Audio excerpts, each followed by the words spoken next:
are Locked On Spurs, your daily San Antonio Spurs podcast. Part of the Locked On Podcast Network, your team every day. Spurs Dejounte Murray picked up a single vote to be part of an All-NBA team 2021-22. Is this another sign he is trending in the right direction and becoming more untouchable? Welcome back to Locked On Spurs right here on the Locked On NBA Network. I'm your host, Jeff Garcia, Spurs writer for Ken's 5 San Antonio. Thank you for making Locked On Spurs your first listen each and every day. We're free and available wherever you get podcasts. Yeah, Dejounte Murray picked up a single vote to be part of the All-NBA team. Second team, that is. But third team, I believe. I'm sorry. But is this a sign that he is becoming more untouchable? You know, he got an all-star nod. He's getting a little recognition in this example. And of course, we all know how he exploded on the scene last season. We'll be discussing that as well as some more draft thoughts. To do that, I'm joined by Michael Jimenez, San Antonio Sports Star's very own. He is host of Halftime. Michael, welcome back. And it feels like you haven't been on Locked On Spurs forever. You come on about once a week. Well, I love it, man. This is my second home. Halftime is my first home, and Locked On Spurs my second home. Are you riling up the fan base like you always do?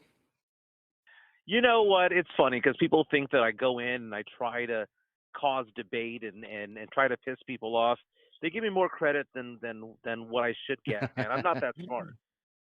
Well, you definitely piss people off for sure. That's either on halftime or wherever you're engaging with Spurs fans. And why don't we just go and dive into this? I know you got to get to work and everything, so we'll just knock this out fast. But Dejounte Murray, Michael, picked up another, a small baby step and trending the right way. You know, you're in the financial world. You look at trends, where's the money going, this and that. Is this a trend? And what I'm talking about is that the fact that he picked up a single vote for an All-NBA team 2021-22. We saw that he got an All-Star nod. We saw that he was Mr. Triple-Double for a while in the NBA. You know, he's getting accolades as one of the best guards in the league. Michael, is he trending the right way? Is he becoming more untouchable with every little positive baby step that we're seeing him take? Yeah, most definitely. All of that is true. You know, when the season started, if we had said that all of that was going to happen, we would have been happy. If we had said that he would be an all-star, that he would be leading the league in steals, that he would be considered for an all-NBA defensive team, not get on there, but be considered pretty heavily for it, that he would be considered and get a vote for all-NBA, we would have enjoyed it. We would have loved it. It's a great trend line that he's at. I think that right now he's the only Spur who is untouchable. Yeah, I think that's a good sign. I like that he's going the right way, and I also like the fact that that he was plenty pissed off that he did not make the All NBA defensive team, which was just shocking. I mean, how do you lead the league in steals, nearly about 2 a game, second best rebounding guard in the NBA behind Luka Doncic, and not make the squad? I mean, either first or second. That was stunning. Okay, but then becomes this question. It wasn't I think it was a little stunning. Yeah, you lead the league in steals. That's a defensive category. You're the second best defending guard. Steph Curry and Allen Iverson led the league in steals and never made a defensive team in those years. It happens. I don't. Hey, well, you know what? Go ahead. When I look at defensive players, all NBA defensive players, what they do is they get the people who are getting votes right now are lockdown defenders, shut down defenders, and that is not what Dejounte does. Dejounte picks up stats because he goes and rebounds. He picks up stats because he gets in the passing lane. It's one of those things where he's getting steals not off of necessarily from the person he's guarding, but because he jumps passes and whatnot, which is great. But if you take a look at everybody who's on there, whether it be Marcus Smart or whoever, you're seeing players who shut down the person that they're guarding. When I see Dejounte Murray, I see a very good defender, but I don't see somebody who locks down anybody. He is Michael Jimenez. Make sure if you have your issues with him, who he just said, follow him on Twitter at MikeESPNSA. Michael, I get your point. I get it. Lockdown defenders. Is he a lockdown defender? Maybe he's close. Maybe he's there, but I don't know if he's a lockdown. But he's really good. He's good at defense. You mentioned some of the things, the positive plays the lanes well, pickpockets. And he actually enjoys stealing. During the season, DeMar DeRozan mentioned it to him that he's never gotten stolen the ball off DeMar. And, Dejounte was like, okay, well, you're next. So, I love that. And by the way, I do like the fact that, the ripple effect of him not making the defensive team is that it seems to have charged him up. I mean, good. If that's going to piss him off to play better next season, then go for it. But then that leads to the question thing, if Dejounte is becoming more and more untouchable, which I think he's inching closer to that status, if not already there, then comes this. Then are you saying that everybody else is touchable? Is anybody close second in your opinion, Michael? The number 2 untouchable on the team, and it's not so much that he's untouchable, but it's the player that I would not want to get rid of is Devin Vassell. Mm-hmm. Okay, I think for me in order, it goes Dejounte 1, Devin Vassell 2, and Keldon Johnson 3. That's the order by which I would have the hardest time getting rid of a particular player. Real fast, before we get into this conversation, I want to clarify something. A lot of people accuse me of Dejounte Murray slander, and that's really not the case. I'm just a realist when it comes to all of this. I didn't think that he should have gotten any part of the Defensive Player of the Year teams or award or anything like that because he wasn't that guy. I'm sorry, but he wasn't. But one thing that I have been very, very adamant about is that I believe that Dejounte Murray should have been third-team All-NBA. So that's more of an overall thing. That's an all-around player achievement because I'm taking a look at that. I think that he deserves it more than Chris Paul did. 21 points per game, 9 assists, 8.5 rebounds, leading the league in steals. He should have been a member of the All-NBA third team. That's where he belongs. He didn't belong as Defensive Player of the Year. He did not belong as an all-defensive player. No, but that's what you throw in about leading the stats to beef up that argument for an All-NBA team. The steals, the All-Star nod, and whatnot. Yeah, Dejounte definitely is trending the right way. I think he definitely is. But if he's trending that positive way and becoming more of an alpha, becoming the untradeable player on the Spur, is he the alpha? Is he still that many consider the Batman? I'm sorry, the Robin, that he needs a Batman on the squad. Is he emerging as a Batman? That's a very good question to ask. It depends on who the Robin is. If the Robin is going to be Keldon Johnson, then I would have a problem with that because I think that Keldon could possibly outshine Dejounte when it comes to having a bigger part of the offense. If the Robin is going to be Devin Vassell, that's a different thing because I think at that point, Dejounte could be the Batman in that scenario. We don't know who the Spurs are going to get in the offseason when it comes to free agency. There's a lot of cap space available for the Spurs. So it's kind of hard to say who the alpha is going to be. One thing's for sure is that Dejounte Murray has shown himself to be a very good leader. Obviously, the players follow him. They love him. And he's great in the community. He's good to the fans. So because of all that, I don't mind Dejounte Murray being the alpha in that group. But what if we bring somebody over who is just as strong in all of those different areas? So it's an interesting dynamic. But it's one of those things that we have to question. Can the Spurs be a relevant team if Dejounte Murray is the best player on that team? And I kind of question that, not because of Dejounte's skill or whatnot. It's just the trend line of the NBA going towards wings and whatnot. I just, I'm hesitant to say that I'm comfortable with Dejounte Murray being the best player on this team, but that's not to take away anything that he accomplished from making the All-Star team to all the things that he accomplished this season. The trend line's great. The trend line's amazing. And I'm very, very proud of him. But it's just, there's so many questions that have to be answered this offseason. The good thing is that the one thing we don't have to worry about is who's going to be our point guard. Yeah, that's true. Yeah, and the point guard is definitely a key in today's NBA. You mentioned Chris Paul, there's Dejounte Murray, the list goes on and on. So yeah, I mean, having an all-star caliber point guard is definitely it, and Dejounte fit the bill. We're talking with Michael Jimenez right here on Locked On Spurs. He is the host of Halftime.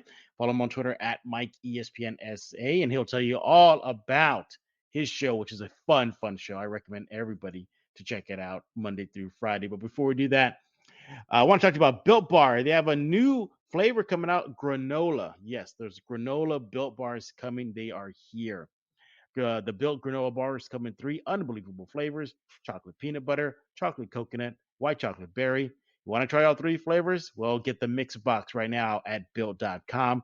These are different from the bars and the puffs. Built granola bars are loaded with granola, obviously. It's the perfect combination of crunch and chewiness.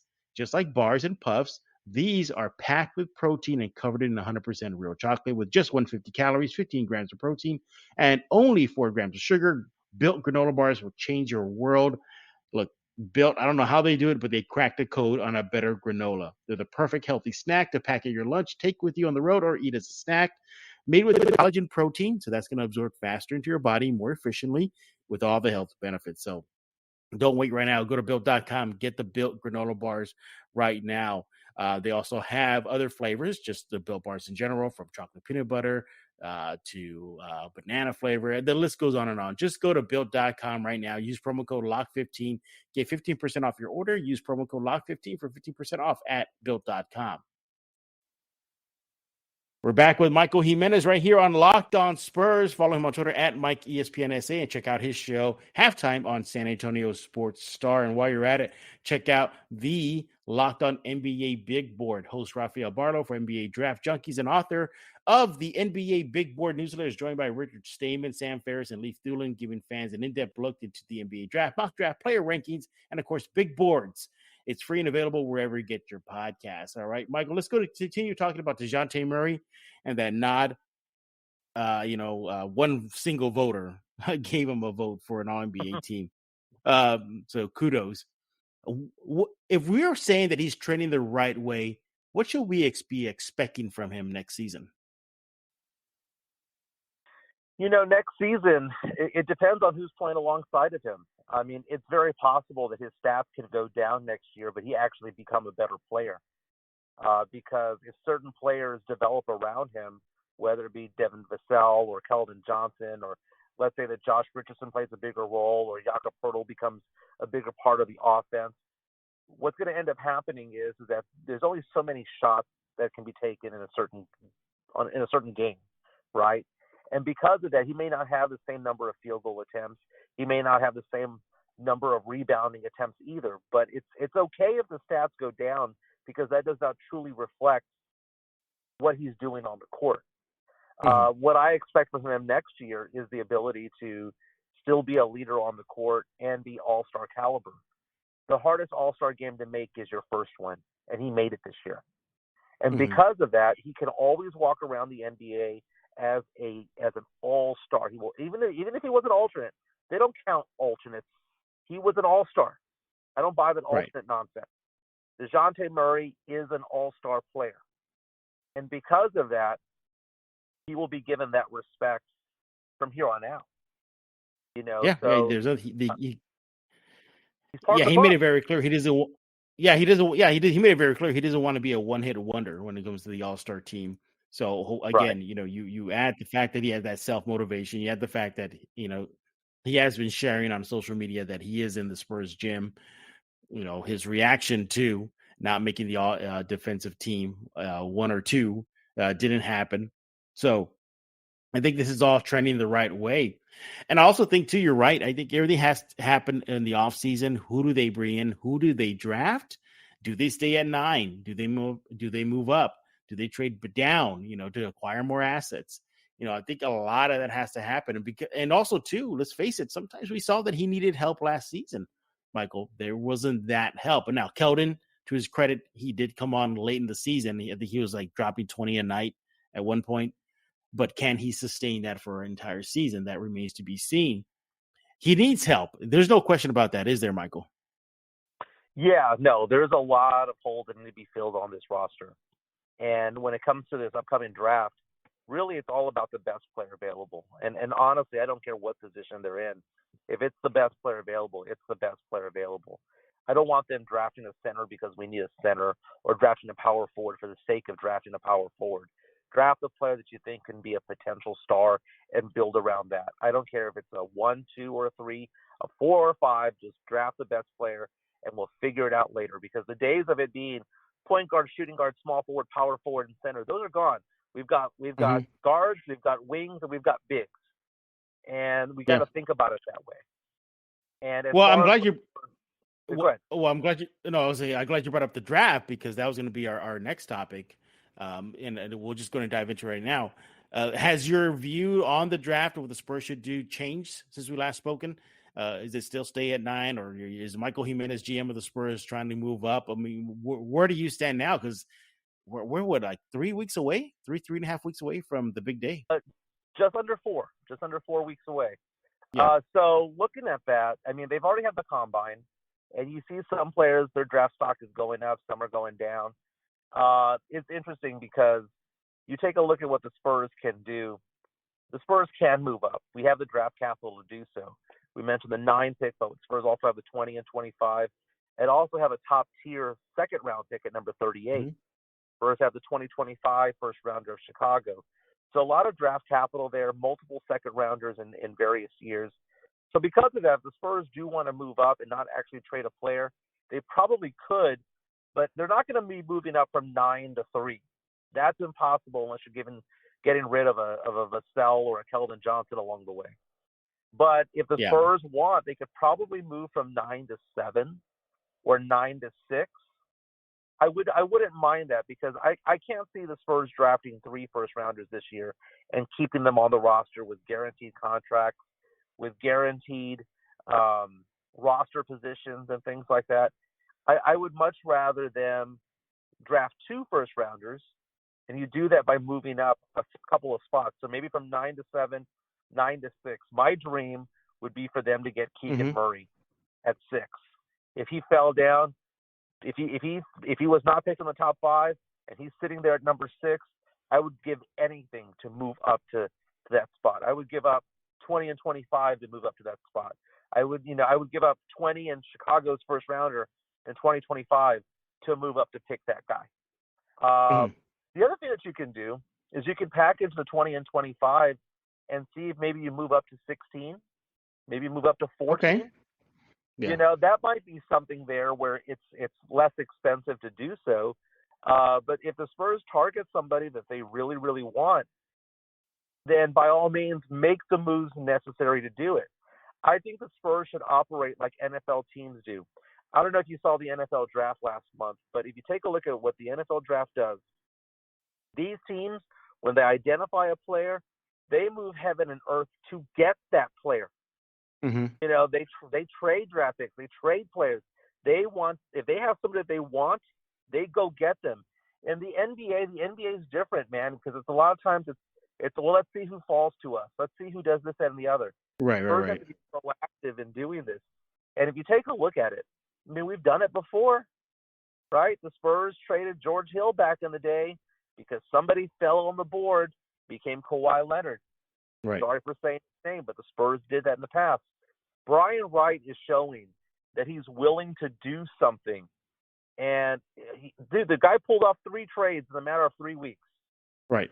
I can't remember the last time the Spurs did anything remotely like that. Neither can I. And you and I have been following the Spurs since their Hemisphere Arena days, and I don't remember that active of a GM in Spurs history like at that level. And getting rid of a fan favorite in Derek White. Yeah. Somehow flipping Thad Young for a first rounder, and clearing out space and getting rid of a contract in Derek White, which, by the way, I believe both teams benefited from that trade tremendously. It's one of the few trades out there where both sides greatly benefited. Derek White's going to get a ring this year. He's going to get a ring. Really? You think he's going to get a ring over the Warriors? For the Celtics. Yeah, they're going to beat the Warriors. Yeah. Okay. All right. Yeah. I like it. I love the defensive matchup against the offensive firepower of the Splash Brothers.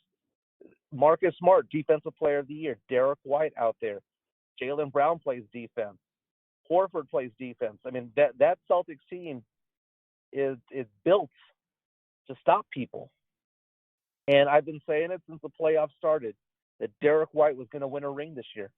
And that's amazing because just a few months ago, he was playing for the Spurs and they were under 500 and, he was in a weird spot.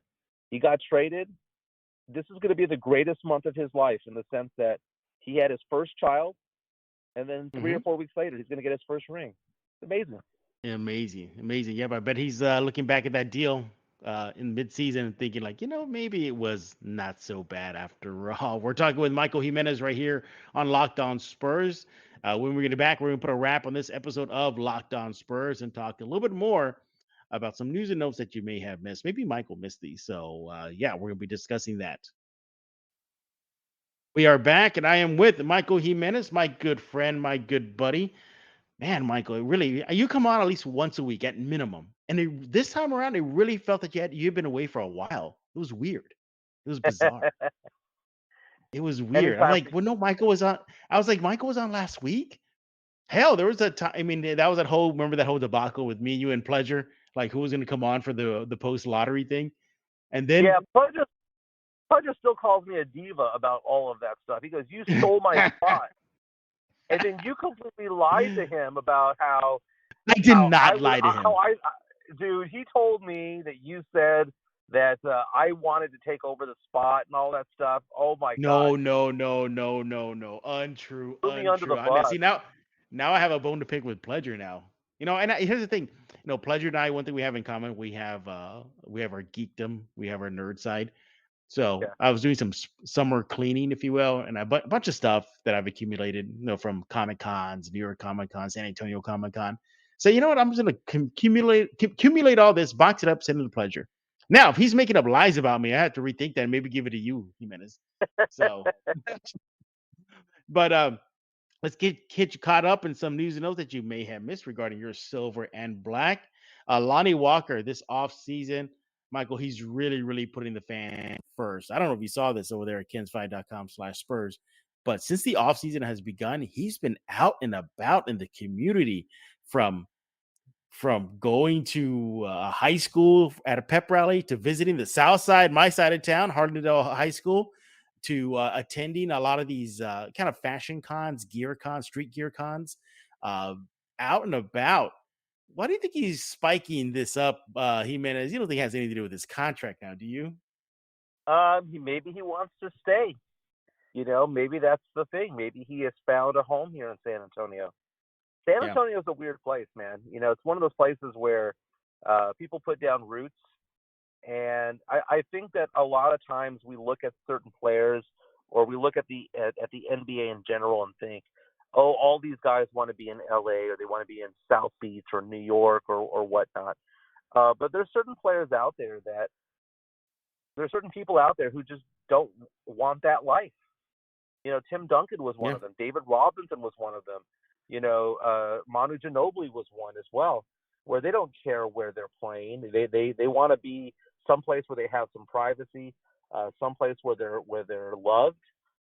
Because maybe Lonnie Walker is looking around the NBA landscape right now and thinking to himself, if I, go over to, the Rockets, or if I go over to Denver, for example, he's going to be a stranger to everybody there. He's going to be a stranger to the community, a stranger to the town, and it's possible that he does not want to do that. Maybe he wants to stay with the Spurs, and again, the Spurs didn't extend him last year. But he showed that he could play well without Derek White in the lineup. Without Derek White in the lineup, suddenly Lonnie Walker was averaging 18 to 20 points per game. But it's interesting to see what the Spurs are going to do there because you mentioned James Pledger here at San Antonio Sports Star. We were talking about who are some of the best players available, that are unrestricted free agents that you could go and get. And I was going through the list of names, and I was thinking to myself, my God, it's possible that the best two guard or the best wing that the Spurs can get in the offseason is Lonnie Walker. Crazy. There's not a Yeah, lot of they're all, talent available this year. no. I mean, all the talent definitely might be in that draft. So it's just interesting. You're starting to see, bring up with the draft now, some of the names that have been worked out, and you're absolutely right. When it comes to just talent, the Spurs, from various reports, it's all over the map. It's a forward here, it's a guard here, it's a small forward here, it's a swing guard over here. They're looking, if we're looking at who they've been working out, it's a little bit of everything. You're right. Maybe the Brian Wright and the Spurs are going into this draft with the best available in mind, Michael. Most definitely, and I'm glad that they're taking that position. And I'd be interested to see who they get, because is it going to be somebody who's going to help the Spurs right away, or are they going to draft another project that's going to be a potential star, but maybe 3 or 4 years from now? And I'm not against that, because it's just one of those things that the NBA is a star-driven league. And because it's star-driven, we need to have stars.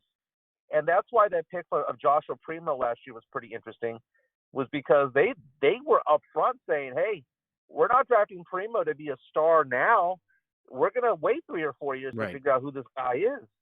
Now, there's some players out there in the draft that are NBA ready, but the vast majority of them that are going to be considered top 20 talent, top 25 talent, where the Spurs are drafting, they're all projects, man. Half of them are complete projects where they may have played overseas, they may have played G League ball, and so it's fascinating what's there. But I trust the front office when it comes to evaluating talent. They've had more. Absolutely. More I think the Spurs will be. Yeah. We're not going to bring up Lucas Dominant right now. That'll just put a damper on this episode of Locked On Spurs. But was that Michael? I said I stopped. Oh, you stopped yourself from bringing up Luka. Yeah. I wasn't going to say that name. I wasn't going to say it. I was going to be a nice guy today. But, it's one of those things. It's kind of like all of us have had bad girlfriends that we never should have been with, bad choices like that. That is the bad choice that was there for the Spurs. But more often than not, they do a pretty good job of evaluating talent. So I trust them when it comes to that and developing that talent. But again, 3 first-round draft picks. I mean, I can't see it. I can't see the Spurs with 3 rookies on the roster. It's just, I mean, think about that. Do you think Greg Popovich is going to have 3 rookies on the roster next year with Primo, who's 19 still? No. Nope. Ain't gonna happen. So that's what makes this draft so much fun, because we know all signs are pointing to them doing some wheeling and dealing. And Spurs fans, as you and I can attest to, since back in the day, the Spurs simply don't make deals, and Spurs fans have been thirsty for deals. So it looks like that will happen. We are done right here at Locked On Spurs, but we want to hear from you. Make sure to subscribe to Locked On Spurs wherever you get your favorite podcast: Google Play, Stitcher, iTunes, and YouTube.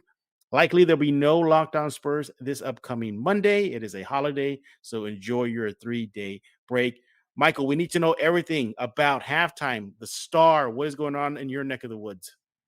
Oh, my God, there's so much going on at San Antonio Sports Star. It's amazing. But halftime's from 12 to 2, Monday through Friday. Just like Locked On Spurs, I will be off on Monday because it is a holiday. But it's a fun show, and I like the fact that we get a lot of people who call in, who follow on Twitter. I'm at Mike ESPNSA. People call into the show and just like to talk about sports and movies and pop culture and stuff like that. And I do my nostalgic movie reviews on Wednesday. Did a Bronx Tale this past week. Gave it an A. One of the few movies that I gave an A to. Bronx Tale was amazing. But anyway, it's good times. And by the way, cannot wait to watch Top Gun.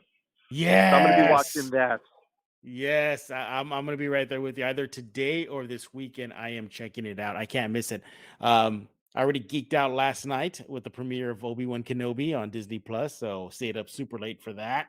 So it's been fun. Yeah, it's geek time right now this weekend. It's Obi-Wan Kenobi, it's Top Gun, and I don't know if you're a fan of Stranger Things. Have you ever seen that Netflix show?